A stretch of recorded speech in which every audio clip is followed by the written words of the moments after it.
இந்த வீடியோல நம்ம என்ன பார்க்க போறோம்னா, மீன ராசிக்காரர்களுக்கு ஆகஸ்ட் 2026 எத்தகைய ஒரு பலாபலன்கள் நிறைந்த ஒரு மாதமாக இருக்க போகுதுங்கிறது சயின்டிஃபிக் வேதிக் அஸ்ட்ராலஜி முறையில எதையும் மிகைப்படுத்தாமல், பரிகாரங்கள் அது மார மூட நம்பிக்கைக்குள்ள போகாமல், உள்ளது உள்ளவாறு ஒரு ஒரு கிரகம் ராசிக்கு இந்தந்த இடத்துல இருக்கும் பொழுது எது மாரி ஒரு தாக்கத்தை இந்திய வேத ஜோதிட அடிப்படையிலான ஒளி தத்துவ பிரகாரம் கர்மா எப்படி செயல்படுகிறது?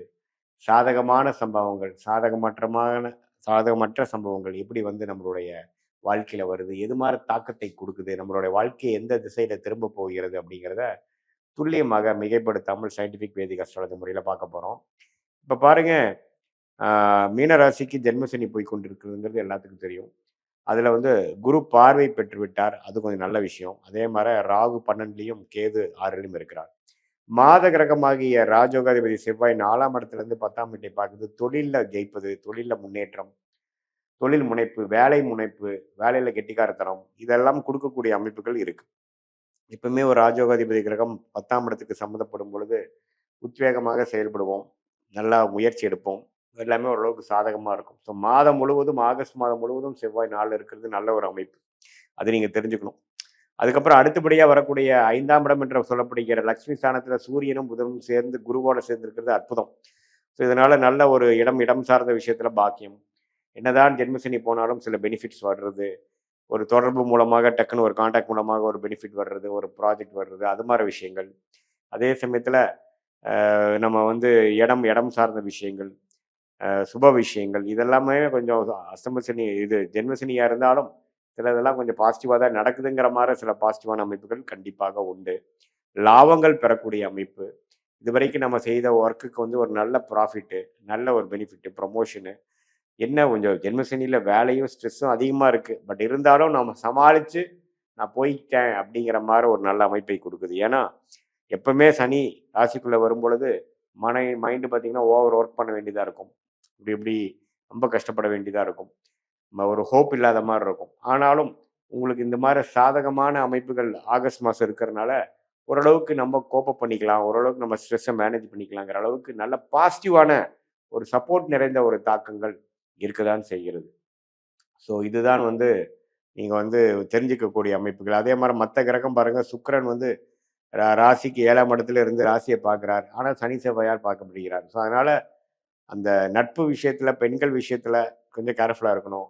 அந்த காதல் அது மாரி விஷயத்துல பார்த்தீங்கன்னா, திடீர்னு ஒரு சில பிரச்சனைகள் வரக்கூடிய அமைப்புகள், கள்ளக்காதல் விஷயங்கள், கலப்பு காதல் விஷயங்கள்லாம் கொஞ்சம் நடக்கக்கூடிய அமைப்புகளா இருக்கு. ஸோ இதெல்லாம் கொஞ்சம் நீங்க கொஞ்சம் கவனமா இருந்து, அது உங்க வாழ்க்கைய எந்த அளவுக்கு பாதிக்குங்கிறத தெரிந்து கொண்டு நீங்க நடக்கணும். ஏன்னா சுக்கிரன் வந்து 7ஆம் இடத்துல இருக்கும்போது, அது சனி, செவ்வாய் பார்வை பெறும்பொழுது கொஞ்சம் ரிஸ்க்கான விஷயங்கள், இது மாரி எதிர்பாலினத்தினோட டீல் பண்றப்போ கொஞ்சம் கேர்ஃபுல்லா இருங்க.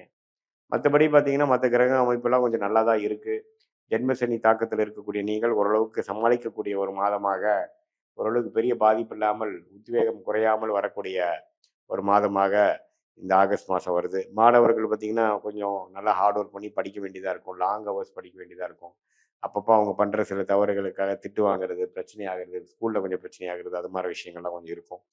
அதே மாதிரி கொஞ்சம் நடுத்தர வயதினர்கள்லாம் பார்த்தீங்கன்னா, ஒரு எக்ஸாம் ப்ரிப்பேர் பண்றாங்க. ஒரு ஜாபுக்கு பண்றாங்கன்னா, முதல் படியே அது சக்சஸ் வராம ஒரு 2, 3 படி போய் தான் வரக்கூடிய அமைப்புகள் கொஞ்சம் குடுக்கும். அதே மாரி நடுத்தர வயதினர் வியாபாரம் அது மாரி இருக்கிறவங்களுக்கும் பார்த்தீங்கன்னா, ஒரு ஒரு டைமும் மனக்கலக்கத்தை குடுக்குற மாரி சில விஷயங்கள் வந்து தான், அப்புறம் ஓரளவுக்கு பாசிட்டிவா நடக்கும். அதே மாதிரி மூத்த குடிமகன்கள், சீனியர் சிட்டிசன்ஸ்க்குலாம் பார்த்தீங்கன்னா, கொஞ்சம் உடம்பு உபாதைகள் அது மாரி விஷயங்கள்லாம் வந்து போற மாரி இருக்கும். ஸோ பொதுவா வந்து ஓரளவுக்கு குருவின் பார்வை வந்து ஜென்மசனிக்கு இருக்கக்கூடிய அமைப்புக்கு வந்தனால, சாதகமான சில கிரகங்கள் இருக்கிறனால, மீனராசிக்காரங்க ரொம்ப பயப்பட வேண்டிய அவசியம் இல்லை. ஓரளவுக்கு சாதகமான அமைப்பு தான் இருக்குது. நீங்க சமாளித்து வந்து விடுவீர்கள் என்றது தான் காட்டுதுங்கிறது நம்ம தெரிஞ்சுக்கிறோம். இது வந்து ஒரு பொதுவான பலனை தவிர, உங்களுடைய ஜென்ம ஜாதகத்தில பிறந்த தேதி, பிறந்த நேரம், பிறந்த ஊரை வைத்து திருக்கணித பஞ்சாங்கத்தில ஜாதகத்த போட்டு அதில நம்ம பார்க்கும் பொழுது, சயின்டிஃபிக் வேதிக் அஸ்ட்ராலஜி முறையில துல்லியமா பார்க்கலாம். அடுத்து வரக்கூடிய காலம் எப்படி? எப்படி மாற ஒரு வாழ்க்கை இருக்கு நமக்கு? அடுத்த திசை எப்படி திரும்புது நமக்கு? நமக்கு லைஃப் டைரக்ஷன் எப்படி போகுது? நம்மளோட இன்ட்ரெஸ்ட்டுக்கும் நடக்கக்கூடிய விஷயத்துக்கும் மேட்ச் ஆகுதா? நமக்கு இருக்கக்கூடிய சாய்ஸ்ல எந்த சாய்ஸ் எடுக்கலாம்? எது மாரி சாதகமான பலன்கள் நம்ம எதிர்பார்க்கலாம்? நம்மளுடைய பிராப்தங்கள் என்ன? நம்ம தோஷங்கள் என்ன? நம்ம யோகமான தொழில் என்ன? யோகமான வேலை என்ன? யோகமான படிப்பு என்ன? எது மார விஷயத்துல போலாம்? எப்ப வியாபாரம் பண்ணலாம்? எப்ப நம்ம தொழில் ஆரம்பிக்கலாம்? அல்லது வேலையிலேயே இருக்கலாமா? வேலைன்னு எடுத்துட்டோம்னா வெளிநாடா? உள்நாடா? உள்நாடா இருந்தா வெளி மாநிலமா? அல்லது நம்மளுடைய ஓன் ஊரா? அல்லது பூர்வீகமா? பூர்வீகம் உள்ள சொத்துக்கள் எப்போ வரும்? அதே சமயத்துல வேலையில அரசு வேலையா? அல்லது கார்ப்பரேட் லைஃபா? பிரைவேட் செக்டாரா? எது மாரி விஷயங்கள் இருக்கு? இம்போர்ட், எக்ஸ்போர்ட் ரிலேட்டடா பண்ணலாமா? இது மாரி தொடர்புகள் நமக்கு நல்லதா குடுக்கும். அப்படிங்கிறது. அப்புறம் ஃபேமிலி, குழந்தைகள், மேரேஜ் அது மாரி விஷயங்களும் பார்க்கக்கூடிய எந்த ஒரு கேள்வியா இருந்தாலும் சயின்டிஃபிக் வேதிக் அஸ்ட்ராலஜி மூலமாக உங்கள் ஜாதகத்தை பிறந்த தேதி, பிறந்த நேரம் வைத்து, பிறந்த ஊரை வைத்து துல்லியமாக போட்டு டிகிரி அடிப்படையில பார்த்து அடுத்து வரக்கூடிய காம்பினேஷன்ஸ் எப்படி? ஒரு ஒரு கிரகமும் எந்த மாரி காம்பினேஷன்ஸ்ல இருக்காங்க? அது எந்த கர்மாவை குடுக்கும்? எது உங்களுக்கு சாதகமா இருக்கு? எதை நீங்க எதிர்பார்க்கலாம்?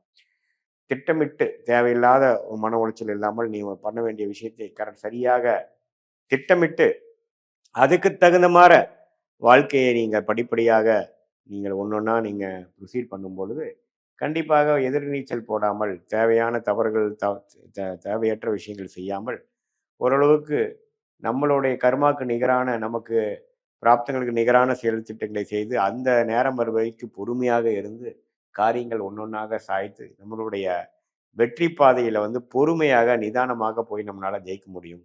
எதிர்நீச்சல் போடாமல் நம்மளுடைய தேவைக்கு இல்லாத சில விஷயங்கள். அதாவது ஒரு ஒரு தவறும் வாழ்க்கையில நம்ம செய்யும்பொழுது என்ன ஆகுதுன்னா, ஒருவருக்கு நம்ம விலை கொடுக்க வேண்டியதா இருக்கு. அதாவது அதுக்கு பொருள் விரயமாகுது, சமய விரயமாகுது. அதுக்கப்புறம் நம்ம திரும்பி நம்மளோட வெற்றி பாதையில போகறக்குள்ள போதும் போதும்ன்னு ஆயிடுது இல்லைங்களா? ஸோ அதனால உங்களுடைய டைம் எப்படி இருக்கு? நம்மளுடைய பிராப்தங்கள் என்ன இருக்குன்னு முதலே தெரிந்து அதுக்கு தகுந்த மாரி சாய்ஸ் நம்ம போயிட்டோம்னா, தேவையற்ற விரயங்கள், தேவையற்ற தவறான முடிவுகள், அதனால வரக்கூடிய பாதிப்புகள் எல்லாம் தவிர்த்து வாழ்க்கையில வந்து நம்மளுடைய கர்மா எப்படி இருக்கு? நமக்கு ஒரு யோகமான ஒரு ரூட் என்ன? சயின்டிஃபிக் வேதிக் அஸ்ட்ராலஜி என்ன சொல்லுது? நம்மளுடைய லக்னம் எப்படி இருக்கு? ராசி எப்படி இருக்கு? தசா, புக்தி, அந்தர சூக்ஷமங்கள் எப்படி இருக்கு? தசநாதன், புக்திநாதன் இப்ப நம்ம சொன்ன கோச்சார பொது பலன்ல எப்படி வருதுங்கிறது 2யும் சேர்த்து வைத்து தசா புக்திகளும் அதே மாரி கோச்சார அமைப்புகளும் சேர்த்து வைத்து பார்க்கும் பொழுது, இன்னுமே துல்லியமான பலன்கள் நம்ம வந்து எடுக்க முடியும். அது மூலமாக நமக்கு கிளாரிட்டி வரும். அது மூலமாக நமக்கு என்ன செய்யணும்? எந்த நேரத்துல செய்யணும்? எப்போ வந்து இந்த விஷயம் நடக்குங்கிறதுக்கு காத்திருக்கக்கூடிய பொறுமையும் நமக்கு வரும். அதுக்கு தகுந்த மாரி வாழ்க்கைய திட்டமிட்டு வாழ்க்கையில ஒரு ஒரு படியாக நம்ம செய்யும் பொழுது, உடல் நலம் பெற்று, நல்ல ஒரு ஆத்ம திருப்தி பெற்று, நல்ல வாழ்க்கையில நம்மளுடைய பொட்டன்ஷியல் என்னவோ அதுக்கு தகுந்த மாரி ஒரு வெற்றி பெற்று, நம்ப அதிக ஆசைப்படாமல், நம்மளுடைய பிராப்தங்களை புரிந்து அதுக்கு தகுந்த மாரி வாழும் பொழுது, எளிதில் வாழ்க்கையில் வெற்றி பெற முடியும் என்று சொல்ல விரும்புகிறேன். மீண்டும் மற்றொரு காணொளியில் சந்திப்போம். நன்றி, வணக்கம்.